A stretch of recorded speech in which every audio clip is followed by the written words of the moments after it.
ఇవాళ ఎందుకు నేను అడుగుతున్నా అంటే ఇప్పుడు మీరు కూడా సిటీ నుంచి ఉన్నారు, మీరు కూడా one of the aspirants for Musheerabad.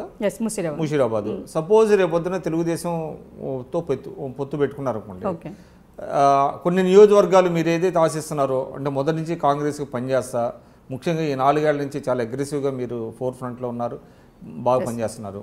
కానీ మీ నియోజకవర్గాలు కనుక తెలుగుదేశానికి ఇవ్వాల్సి వస్తే మీరు ఇవ్వడానికి సిద్ధంగా ఉన్నారు? డెఫినెట్గా అండి. నేను ఎందుకనంటే నా వ్యక్తిత్వం కన్నా కూడా నాకు పార్టీ ఇంపార్టెంట్. పార్టీ వచ్చినట్లయితే అందులో మనం ఉంటాం, so no doubt at all. అట్లాంటప్పుడు ముషీరాబాద్ ఎగ్జాంపుల్ మీరు తీసుకున్నట్లయితే ముషీరాబాద్లో టీడీపీ క్యాడర్ అన్నది అసలు లేదు. అక్కడ ఒక అతను శ్రీనివాస్ ఉన్నా కూడా పెద్ద అంత యాక్టివ్ రోల్లో లేరు ఆయన. ఒకవేళ ఇచ్చినా కూడా డెఫినెట్గా సపోర్ట్ చేస్తాం అతనికి. ఎందుకు ఆ మాట అంటున్నంటే కలిసి చేయాల్సిన బాధ్యత ఉన్నది, సమిష్టిగా కూడా.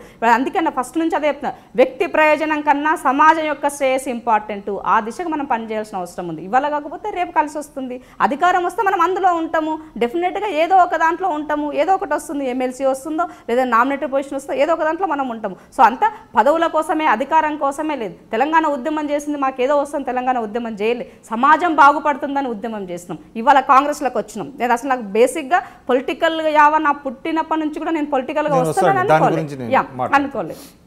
అంటే మీరు రెడీ, అంటే మీరు సాక్రిఫైస్ చేయడానికి రెడీగా ఉన్నారు? డెఫినెట్గా అండి. సో మీరు సమాజానికి శ్రేయస్సు జరుగుతుంది అనుకుంటే I'm not a politician, I'm a leader. So డెఫినెట్గా నేను దానికి కట్టుబడి ఉంటాను. సో అంటే మీ అభిప్రాయాలని పార్టీకి చెప్పారా? అంటే ఇప్పటి వరకు ఆ డిస్కషన్ రాలేదండి. డిస్కషన్ అంటే ఇప్పుడు మన పొత్తులు ఇవన్నీ జరుగుతాయి, ఇవన్నీ ఉన్నాయి అనుకున్నప్పుడు అవి డిస్కషన్కి వస్తాయి. ఇంతవరకు మనకి అఫీషియల్గా జరగలేదు. మా వరకు అంటే మేము తెలంగాణ ఉద్యమంలో ఉన్న వాళ్ళం కాబట్టి ప్రతి దగ్గర ఏముంది, ఏం జరుగుతుంది, ఎట్లా ఉంటుంది, అసలు సమాజం ఏమనుకుంటుంది, గ్రౌండ్ కార్యకర్తలు ఏమనుకుంటున్నారు అన్నది మాకు ఒక అవగాహన ఉంటుంది. ఆ నేపథ్యంలో చెప్తున్నాను, అంతే తప్ప వేరే లేదు. ఒకటండి, అంటే మీరు బలహీన వర్గాల నేపథ్యం నుంచి వచ్చినట్టున్నారు. పార్టీలో మీకు పరిస్థితి ఏంటి? అంటే మీకు ప్రోత్సాహం ఉందా? అసలు మీ నేపథ్యం ఏంటి? 100% అండి. నేను బేసిక్గా ఒక కాలేజ్లో నేను కెమిస్ట్రీ లెక్చరర్గా చేస్తున్నాను. ఉద్యమం టైంలో అలా పనిచేస్తూ వచ్చాము. ఇప్పుడు ప్రెసెంట్ ఐఎమ్ వర్కింగ్ నిజాం కాలేజ్లో. నేను కెమిస్ట్రీ ఐఎమ్ వర్కింగ్ నిజాం కాలేజ్లో. సో నేనేమంటున్నానంటే గతంలో ఉద్యమంలో నేను కవిత గారితో వర్క్ చేశాను. 4 years నేను ఆమెతో పనిచేశాను ఉద్యమంలో. తెలంగాణ వచ్చిన తర్వాత, సోనియా గాంధీ తెలంగాణ ఇచ్చిన తర్వాత ఎందుకు మనం పొలిటికల్గా వెళ్తే ఎట్లుంటుంది అన్న ఉద్దేశంతో, అంటే 2014 ముందు వరకు మీకు రాజకీయ పార్టీలకు సంబంధం లేదు? ఏమీ లేదు, కేవలం ఉద్యమంలో మాత్రమే పనిచేశాను. కవిత గారి ఆమె నాయకత్వంలో పనిచేశాను. తెలంగాణ జాగృతిలో వర్క్ చేశాను. హైదరాబాద్ మహిళా ప్రెసిడెంట్గా చేశాను. ఆ తర్వాత చాలా ఆ రోజు బతుకమ్మలు, బోనాలు, మన సంస్కృతి సాంప్రదాయాలను అప్పుడు అంటే జాగృతి ఏజెండా డిఫరెంట్. అప్పుడు కేవలము ప్రభుత్వానికి విభాగంలో అట్లా అదే ఉండేది. సో ఆ తర్వాత రాను అది కూడా ఒక పార్టీకి నథింగ్ అండి. నాకు ఆమెతోనే ఎలాంటిది ఏం లేదు.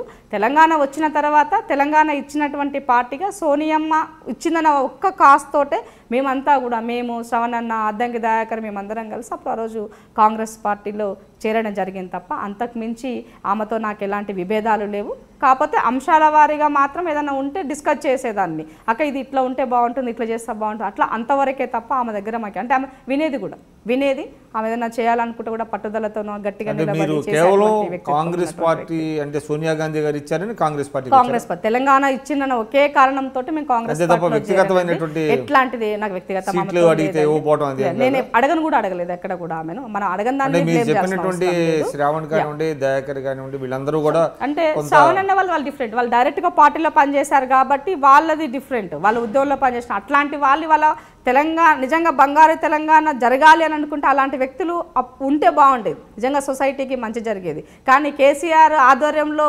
ఎవరున్నా కూడా ఒకటే అన్నది మనకు అర్థమవుతుంది. ఎందుకంటే అక్కడ ఏ మంత్రికి కానీ ఏ ఎమ్మెల్యేకి కానీ మహిళా క్యాబినెట్ లేనటువంటి క్యాబినెట్ నడిపిస్తున్నారు. అంత ఘనత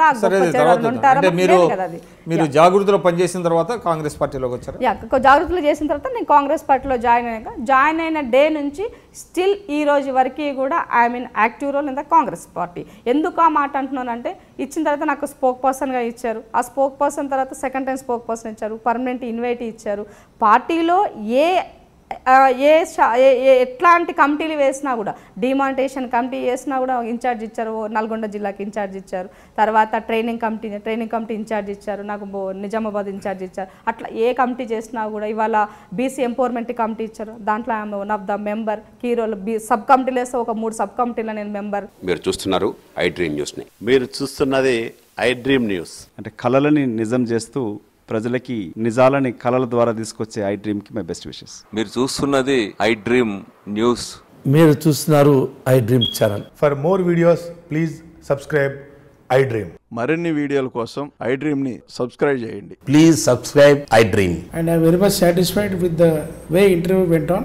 Kindly subscribe to I Dream. For more videos, subscribe to I Dream. And loads of fun entertainment and content. Do watch I Dream.